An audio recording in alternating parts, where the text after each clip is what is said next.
CPM ജില്ലാ സെക്രട്ടറിയും അതുപോലെ ഡിവൈഎഫ്ഐന്റെ നേതാവ് വസീഫും ഈ രണ്ടുപേരും താഴെ ഇറങ്ങി ആളോട് പറയുന്നത് കാണാമായിരുന്നു. അത് ആത്മാർത്ഥമായിട്ടുള്ള ഇടപെടലായിട്ടാണ് തോന്നിയത്. അല്ല, ഈ അവര് പറഞ്ഞാൽ നിയന്ത്രിക്കാൻ പറ്റൂല എന്നുള്ളത് ആർക്കാ അറിയാത്തത്? മേലെ നിയന്ത്രിക്കേണ്ടതായിരിക്കുന്ന മേലെയുള്ള ആളുകൾ പറഞ്ഞാലേ ഇത് നേരെയാവുള്ളൂ. ഇതിലൊന്നും തന്നെ ദുരന്തബാധിതരായ ഒരാൾ പോലും പങ്കാളിയായില്ല. അവർ ഇതിന് ശേഷം ഞാൻ പ്രസംഗിച്ചുകൊണ്ടിരിക്കുമ്പോൾ അവർ കൈയടിച്ചു, അവർ എഴുന്നേറ്റ് നിന്ന് കൈയടിച്ചു.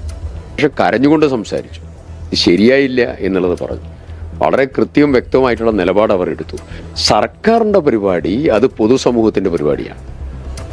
ആ സർക്കാരിൻ്റെ പരിപാടി പാർട്ടി പരിപാടിയാക്കി ഇങ്ങനെയൊക്കെ മാറ്റുന്നത് ഉചിതമാണോ എന്ന് അവർ ചിന്തിക്കട്ടെ. ഒരു കുഴി കുഴിച്ച് ആ കുഴിയിൽ 3 പാക്കറ്റ്, ഈ പാക്കറ്റ് എന്ന് പറയുമ്പോൾ ഓരോ മനുഷ്യൻ്റെ ഇതാണ്, പിന്നെയാണ് ഐഡൻറ്റിഫൈ ചെയ്യപ്പെടുന്നത്. അത് നിക്ഷേപിക്കാൻ നേതൃത്വം കൊടുത്താൽ രാവും പകലും ഇല്ലാതെ അധ്വാനിച്ചൊരു സൊസൈറ്റിയാണ്.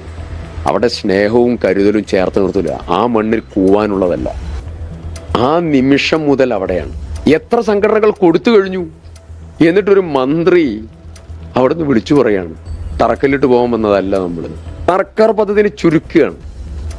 ഞാൻ സർക്കാരിൻ്റെ ഭാഗമല്ലേ, സർക്കാർ പദ്ധതിയിലേക്ക് പണം കൊടുത്തയാളല്ലേ. അങ്ങനെ ചെയ്യുന്നതും ആക്കുന്നതും ശരിയല്ല. അത് സർക്കാർ സംവിധാനത്തിൽ തിരുത്തലുണ്ടാവും. അത് ബോധപൂർവമായിട്ടുള്ള ഇടപെടൽ ഒരാളും നിയന്ത്രിക്കാനുണ്ടായില്ല. അവിടെ ശരിക്കും നൊന്തു അല്ലേ? അസ്വസ്ഥതയില്ലാതെ 5 മിനിറ്റിലധികം ഞാൻ സംസാരിച്ചു ഇവരുടെ വളരെ മോശമായിട്ടുള്ള സംസാരത്തിനിടയിൽ. അതിൻ്റെ കാരണം ഒരു തെറ്റും ചെയ്യാതെ ഇവരുടെ കൂടെ ശരീരം നോക്കാതെ മറ്റുള്ള ഒന്നും നോക്കാതെ ഇവരുടെ കൂടെ നിലപാട് സ്വീകരിക്കാനും നിൽക്കാനും ജീവിക്കാനും എനിക്ക് സാധിച്ചിട്ടുണ്ട് എന്നുള്ള എൻ്റെ മനസാന്നിധ്യം